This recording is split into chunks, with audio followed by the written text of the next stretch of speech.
ദേവസ്വം മന്ത്രി വി.എൻ. വാസവൻ പ്രതിനിധീകരിക്കുന്ന ഏറ്റുമാനൂർ മണ്ഡലത്തിലെ ഐമനം ഗ്രാമപഞ്ചായത്ത് ഇനി എൻ.ഡി.എ ഭരിക്കും. പ്രസിഡന്റായി ബിന്ദു ഹരികുമാറിനെയും വൈസ് പ്രസിഡന്റായി അനു ശിവപ്രസാദിനെയും തെരഞ്ഞെടുത്തു. ഐമനത്തിന്റെ സമഗ്ര വികസനത്തിനായി പ്രവർത്തിക്കുമെന്ന് ഇരുവരും പറഞ്ഞു. അരുൺ കൊടുങ്ങൂർ തയ്യാറാക്കിയ റിപ്പോർട്ട് കാണാം. കോട്ടയം ജില്ലയിലെ ഐമനം ഗ്രാമപഞ്ചായത്ത് BJP NDA പ്രവർത്തകരെ സംബന്ധിച്ചോളം ഇന്ന് ഏറ്റവും അഭിമാനമായ നിമിഷമാണ്.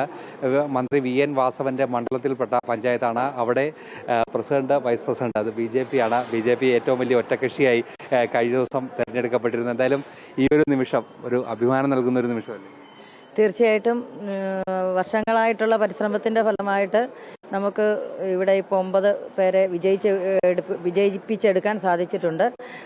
ഏറ്റവും വലിയൊരു സന്തോഷത്തിൻ്റെ നിമിഷമാണിത്. കാരണം നമ്മുടെ ഇന്ത്യൻ പ്രധാനമന്ത്രി നരേന്ദ്രമോദിജിയുടെ വികസന പ്രവർത്തനങ്ങൾ നമ്മുടെ ഐമനം ഗ്രാമപഞ്ചായത്തിലേക്ക് എത്തിക്കുന്നതിന് വേണ്ടിയിട്ടുള്ള എല്ലാ ശ്രമങ്ങളും നമുക്ക് ചെയ്യാൻ സാധിക്കും. എല്ലാവരെയും ചേർത്ത് പിടിച്ചുകൊണ്ട് ഐമനത്തിൻ്റെ വികസനം മാത്രം ലക്ഷ്യമാക്കി നമ്മുടെ ജൈത്രയാത്ര തുടരുന്നതായിരിക്കും.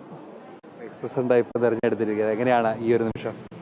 വളരെ അഭിമാനത്തോടു കൂടിയാണ് ഞാൻ ഈ അവസരത്തിൽ നിൽക്കുന്നത്. കാരണം സാധാരണക്കാരായ ജനങ്ങളിലേക്ക് നമ്മുടെ മോദിജിയുടെ നേട്ടങ്ങൾ എത്തിക്കുക എന്നുള്ളതാണ് നമ്മുടെ ലക്ഷ്യം. അതിന് കക്ഷി രാഷ്ട്രീയ ഭേദമന്യേ ഞങ്ങൾ ഒറ്റക്കെട്ടായിട്ട് പ്രവർത്തിക്കുമെന്ന് ഈ ഒരു അവസരത്തിൽ പറയുകയാണ്. ഒരു വലിയ വികസന സ്വപ്നങ്ങൾ, അതോടൊപ്പം തന്നെ ഒരുപാട് പ്രശ്നങ്ങൾ, പ്രതിസന്ധികളൊക്കെ തന്നെ നിറഞ്ഞൊരു പഞ്ചായത്താണ്. ഈ പ്രഥമ പരിഗണന നൽകുന്ന കാര്യങ്ങൾ എന്തൊക്കെയാണ്? നമ്മുടെ പഞ്ചായത്തിനെ സംബന്ധിച്ച് ഏറ്റവും വലിയ പ്രശ്നം കുടിവെള്ളമാണ്. ഇപ്പോൾ ജനങ്ങൾ അഭിമുഖീകരിക്കുന്ന പ്രശ്നവും നമുക്ക് കുടിവെള്ളത്തിൻ്റെ ലഭ്യത 100% എത്തിക്കാൻ സാധിച്ചിട്ടില്ല. അതിനൊരു പരിഹാരം, ശാശ്വത പരിഹാരം കാണണമെന്നാണ് നമ്മുടെ ആദ്യത്തെ ദൗത്യം നമ്മൾ ഏറ്റെടുക്കുന്നത്. പിന്നെ പാടശേഖരങ്ങൾ ചുറ്റപ്പെട്ട് കിടക്കുന്ന ഒരു പഞ്ചായത്താണ്. കർഷകർക്ക് മുൻതൂക്കം കൊടുത്തുകൊണ്ടുള്ള പ്രവർത്തനങ്ങൾ നമ്മളിവിടെ എത്തിക്കാൻ ശ്രമിക്കും. പിന്നെ നമുക്ക് ഏറ്റവും വലിയൊരു പ്രശ്നമാണ് നമ്മുടെ പാലങ്ങളും റോഡുകളും, പടിഞ്ഞാറൻ മേഖലയ്ക്കുള്ള റോഡുകളും, അങ്ങനെയുള്ള നിരവധി പ്രശ്നങ്ങൾ ഐമനം ഗ്രാമപഞ്ചായത്തിനെ സംബന്ധിച്ചുണ്ട്. അവിടെയെല്ലാം വികസനം എത്തിക്കാൻ മാക്സിമം നമ്മളെ കണ്ടു കഴിയാവുന്ന രീതിയിൽ നമ്മൾ പ്രവർത്തനം മുന്നോട്ട് കൊണ്ടുപോകാനാണ് താല്പര്യപ്പെടുന്നത്.